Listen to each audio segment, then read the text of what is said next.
The dinner service stopped at 10:47 p.m. and never started again. I know because I was the one pushing the cart. Row 23, chicken or pasta.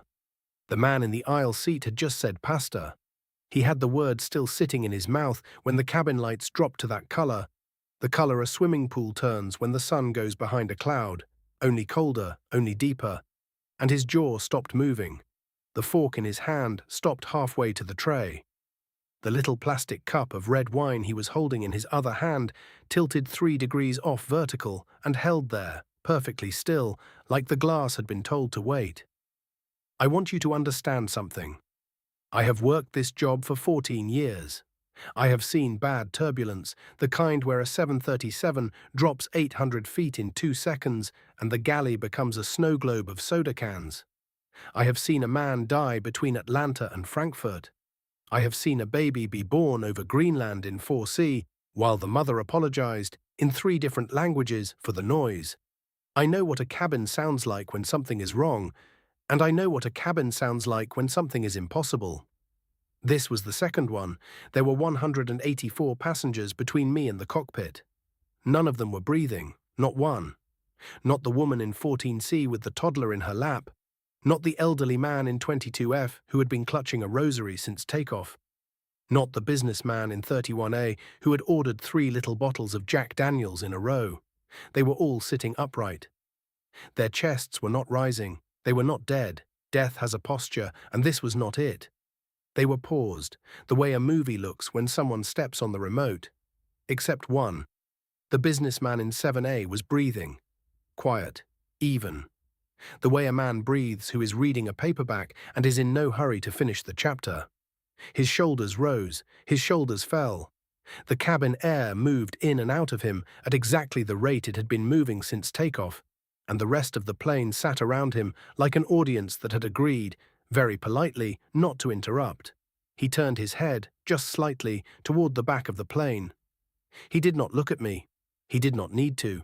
He simply turned, the way a man turns in a chair when he is letting a waiter know that he is ready.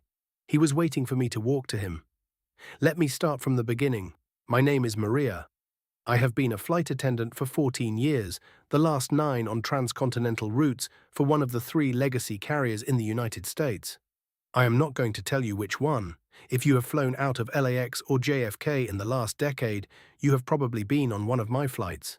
You have probably been served a small plastic cup of orange juice by me, and you have probably forgotten my face within 20 minutes of landing.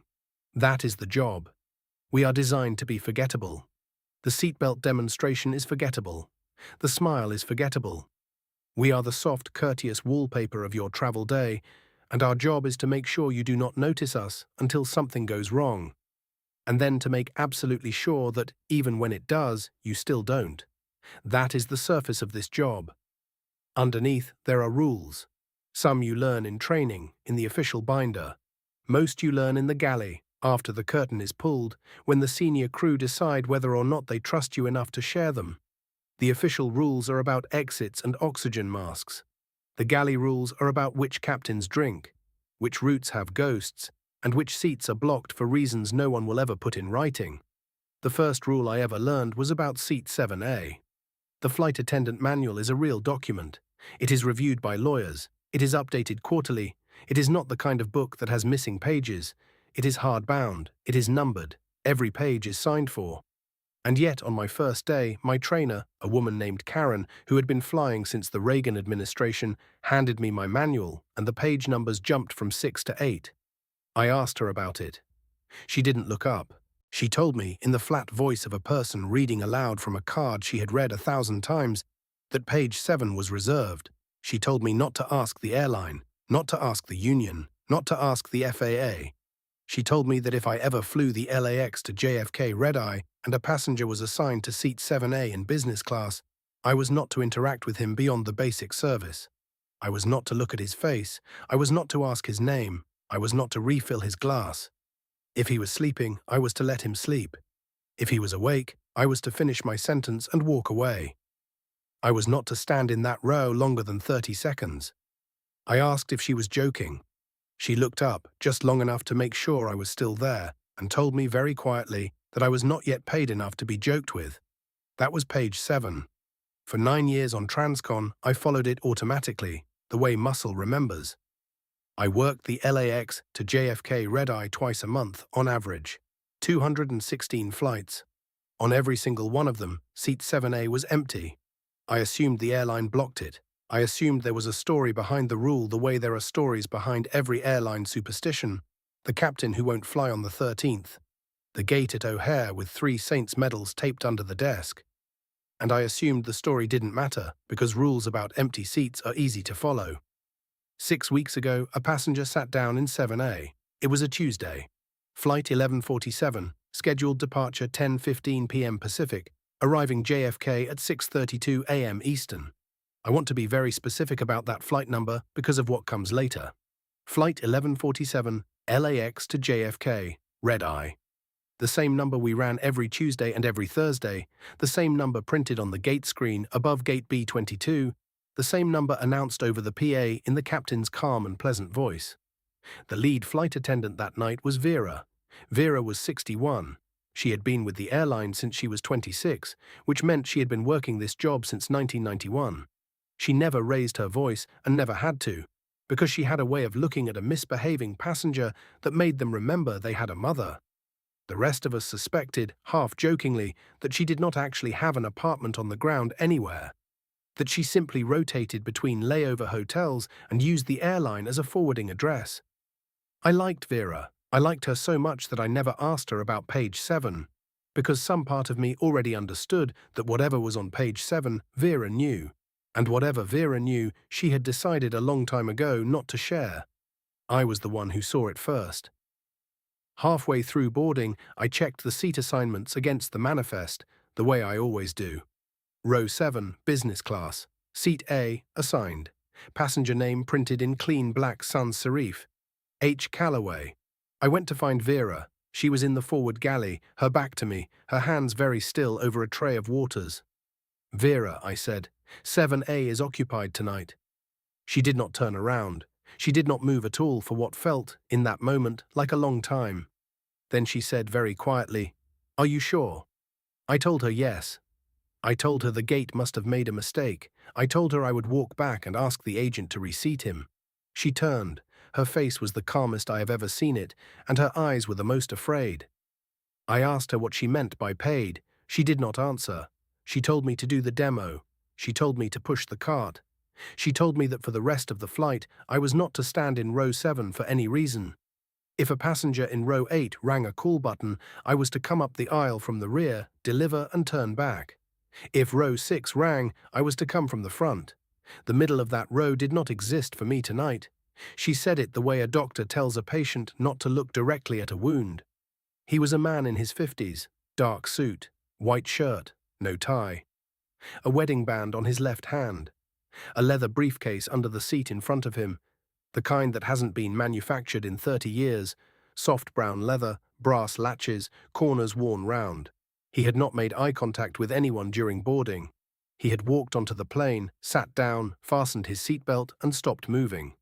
Not in the dramatic way passengers sometimes stop moving, but the way a piece of furniture stops. He sat as if he had grown out of the seat. I did the demo. I pushed the cart. I followed every rule. For 3 hours, the businessman in 7A did not eat, drink, sleep, get up, or move. The passenger in 7B, a woman in her 30s, was an aisle wall to him. She read her book. She drank her wine. She fell asleep on her own shoulder. She never once looked left. I watched her in the reflective panel above the galley curtain for almost an hour, waiting for her to glance. She never did. It was as if 7A was, for her, the wall of the aircraft.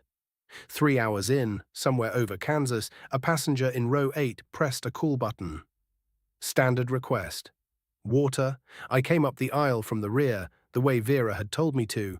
I delivered the water. I turned to walk back. And then, for 1 second, half a second even, I forgot which way to turn. The passenger had been chatty. He had asked me about my night. He had told me about his daughter at Northwestern. I had been listening more than I should have. When I straightened up from his tray, I rotated the wrong way. 1 step. My foot landed in row 7. My shoulder was level with seat 7A. I was inside the 30 seconds. I was inside the rule. He did not move his body. He turned his head. Slowly, mechanically, the way a doll turns its head when a child rotates it. He looked at me. He didn't smile. He didn't speak. He nodded once, the way a regular at a bar nods at the bartender he sees twice a week. I walked back to the galley and threw up in the sink. Vera held my hair. She did not ask what had happened. She already knew. She told me very softly that he did not usually acknowledge anyone. She told me that once he did, you flew the route until he released you. She told me she was sorry. She told me she was so sorry. She said it like she was apologizing for something larger than the moment, something she had been carrying around for so long that she had to put it down somewhere, and the somewhere had turned out to be me. That was 6 weeks ago. Tonight is the 7th time I have flown Flight 1147 since. The 7th flight is tonight, Flight 1147, LAX to JFK. Same departure time, same aircraft type, same route, same crew. I want to talk about the crew, because the crew is one of the things you start to notice after the 3rd or 4th time. For 9 years, my crew rotation was random. The airline scheduled us by an algorithm. You might fly with someone twice in 1 month and never see them again for the rest of the year. You learn to treat your co-workers like weather, beautiful when present, not to be relied on. Since the businessman acknowledged me, my schedule has not been random. It is Vera and me. Always. Tuesday red-eye. Thursday red-eye. Same aircraft tail number every time, N1147JC, a number I had never noticed before and now cannot stop noticing. The other crew rotate. Vera and I do not. I asked our scheduling supervisor the 2nd week why the system kept pairing us. He looked at his screen for a long time, longer than was natural, and then he said, in a voice that was a little too smooth, that we had simply been requested by management. He did not say which manager. I did not ask. Tonight, when I arrive at the aircraft, Vera is already aboard. She is standing in the forward galley with 2 cups of coffee. She hands me one without speaking. The coffee is exactly the way I take it. Black, half a sugar. I have never told her how I take it. The cup is warm. The cup is correct. I drink it. She slides a small white business card across the galley counter to me with 2 fingers. It is on the counter where my coffee should have been, which is to say exactly in the place where I cannot ignore it. She does this without looking at me. I pick the card up. The stock is heavier than any business card I have ever held. The print is the print of the 1980s, the slight unevenness of a typewriter ribbon, the small misalignment that machine printing now corrects for and didn't then. The front lists his name and company. Transcontinental Consulting. The flight number is on the card. Our airline does not officially operate that flight number. Below the company line in smaller print. Requesting, Maria T. My name, printed on a card I have never given out, by a man whose face I should not have looked at, on a flight that does not exist. I turn the card over. I ask Vera what trainee procedure means. She tells me to push the cart. I do the demo. I push the cart. The cabin lights drop to the dim cruise level. Dinner service goes the way dinner service always goes, chicken or pasta, wine or water. The passengers eat.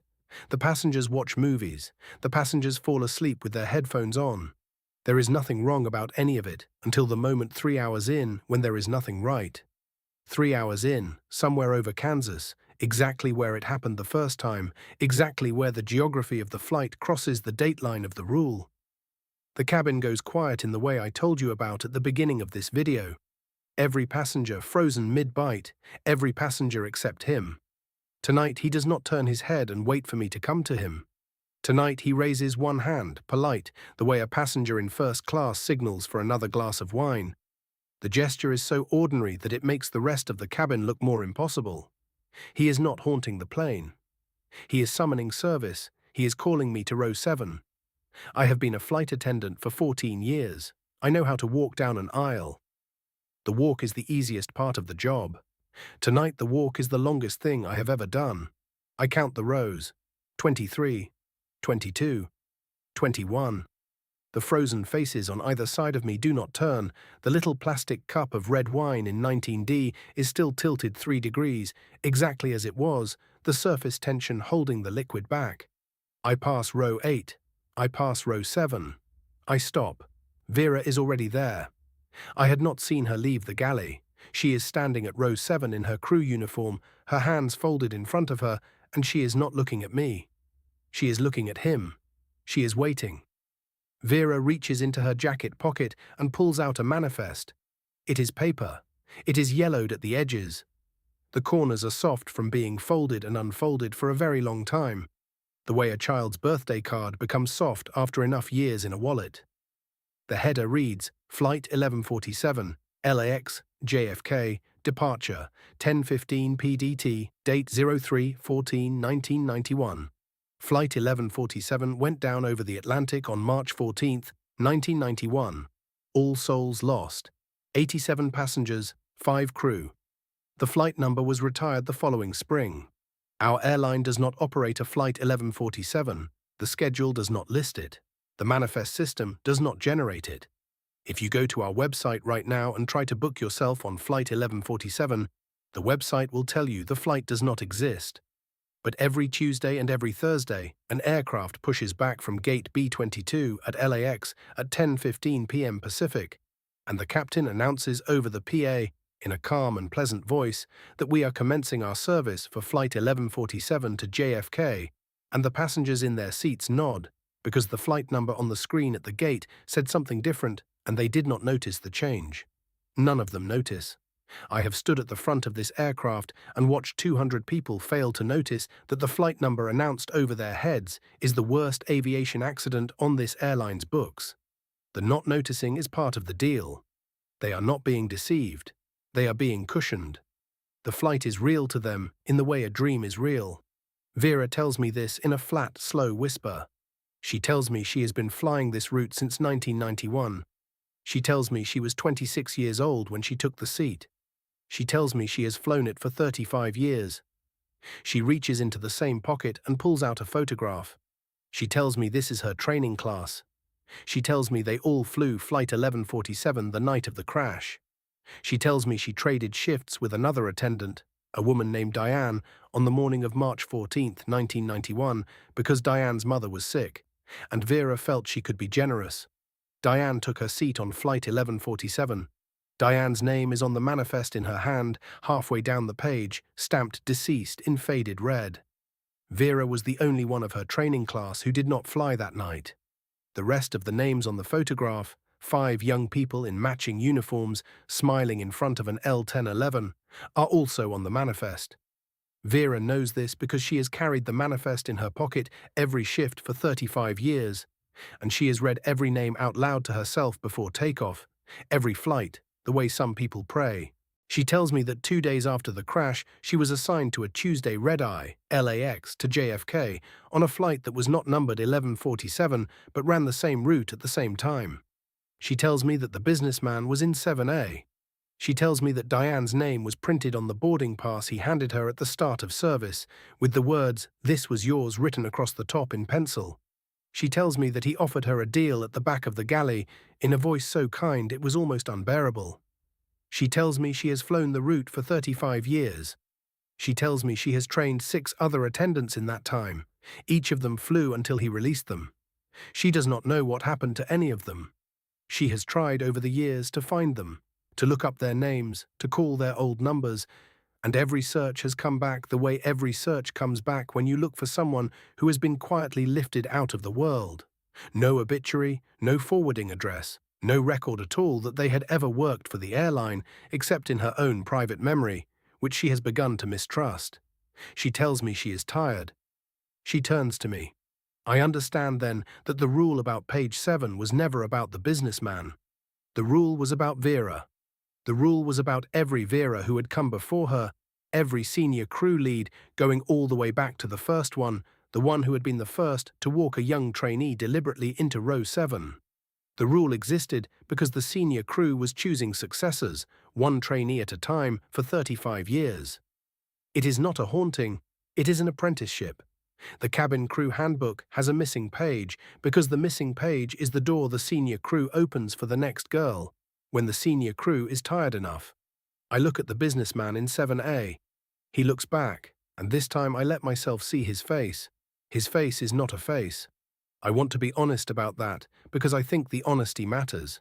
He has the suggestion of a face. He has the geometry of one. There is a place where a brow should be, and a place where a mouth should be, and a place where eye sockets should be. And inside the eye sockets there is a darkness that is patient and intelligent and not unkind. But the surface of him is smooth, like the head of a mannequin in a department store window, and the suggestion of features is painted on, the way you might draw a face on a balloon. When he speaks, the mouth place moves, not exactly, but enough, the way the corner of a curtain moves when a draft passes behind it. It is the kindest face I have ever been afraid of. I want to make that clear. There is no malice in him. There is no satisfaction. He is a man at a desk. He has paperwork. He is doing it. He gestures to the seat across the aisle from him, 7D, which is empty and has always been empty on every flight I have ever worked. I sit down. Vera does not sit. Vera stands at the end of the row, with her hands folded, the way a witness stands at a wedding. He reaches into his briefcase and removes 2 business cards. He places them on the tray table in front of me, one beside the other. He slides the first card to Vera, gently, the way you would hand a key back to its owner. Vera takes the card. Her hand shakes, not with fear, I realize, but with something simpler and harder, the way a body shakes when it has been holding still for an extremely long time and has just been told it can move. She presses the card to her chest. She does not cry.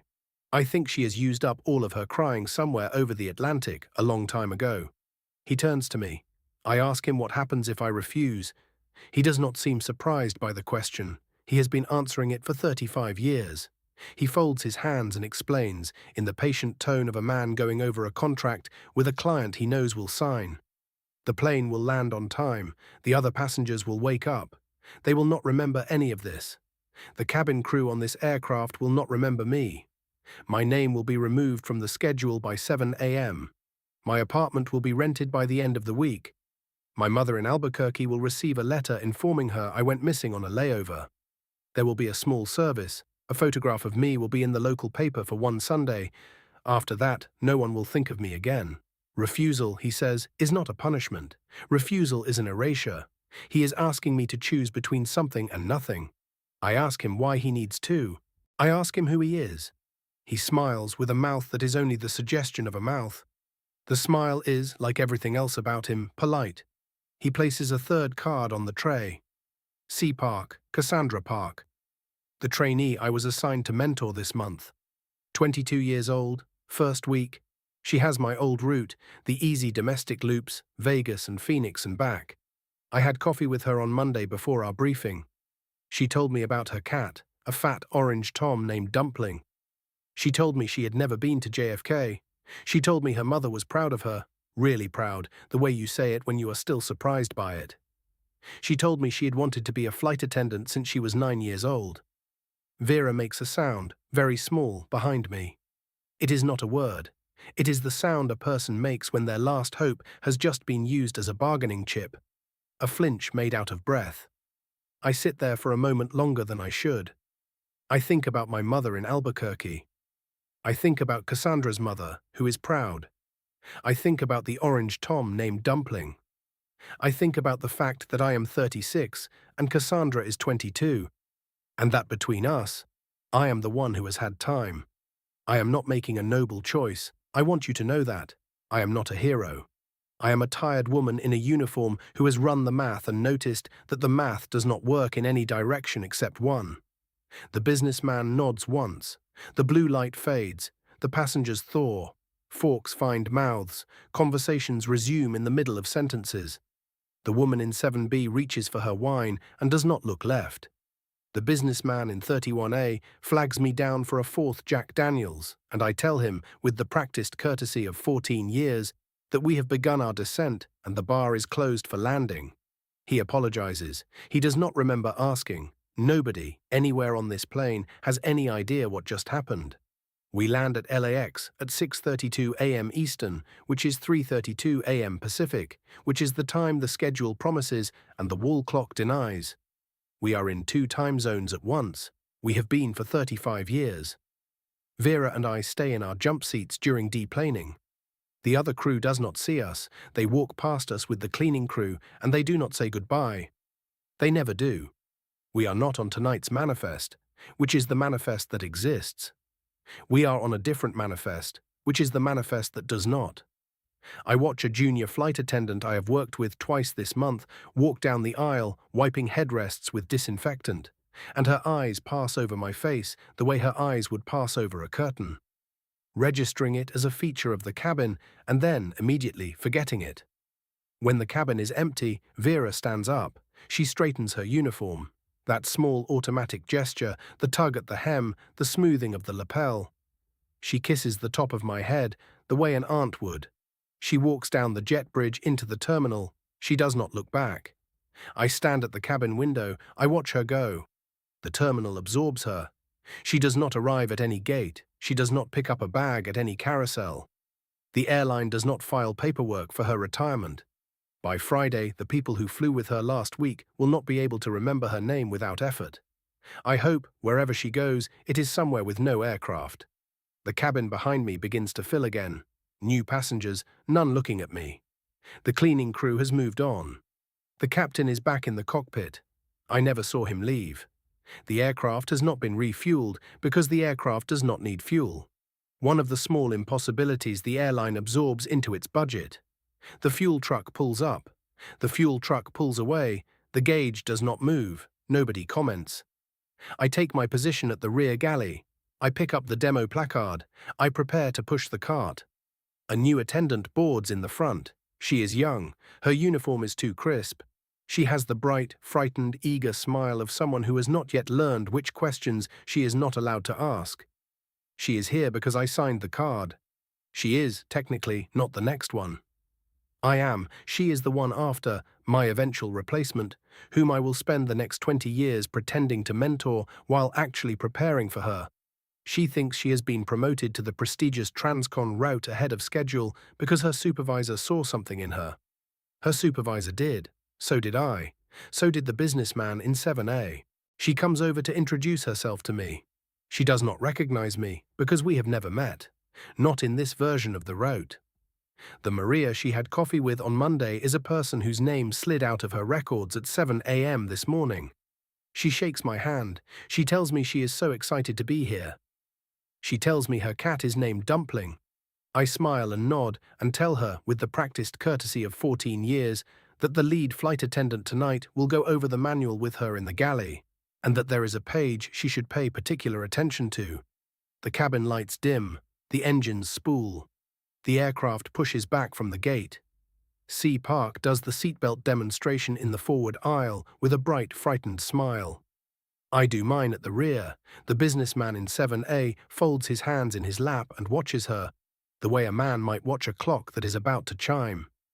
If your airline ever blocks seat 7A, don't ask why. If a senior attendant tells you that page 7 of the manual is reserved, don't open it. If you fly the LAX to JFK red-eye on a Tuesday or a Thursday, and a businessman is seated in 7A, and the cabin lights drop to a color you have never seen before, finish your sentence, walk away, don't turn the wrong direction. The aisle is long. The 30 seconds is a real 30 seconds. I have counted them, every flight, for 6 weeks now. I turned the wrong direction 6 weeks ago, and now I am the senior crew. Now I am the one with the rule to teach. Now I am the one who will 20 years from tonight hand a yellowed manifest to the next girl in the galley and tell her, very gently, that I am sorry, that I let her step into row 7 on purpose, that I was tired, that she is the reason I get to go home. I hope she forgives me. I am almost certain she will not have to. If this is your first time on Dread Frequency, subscribe and turn on notifications. I narrate horror stories from the dark side of the routes you take every day, the seats you sit in, the rooms you sleep in, the rules nobody tells you out loud. If you want the short version of this story, the one Vera couldn't tell me until the last flight, there is a link in the description. Watch it after this. It will hit different. And if you ever fly the LAX to JFK red-eye and the gate agent reseats you out of row 7 without explaining why, thank her. I'll see you on the next flight.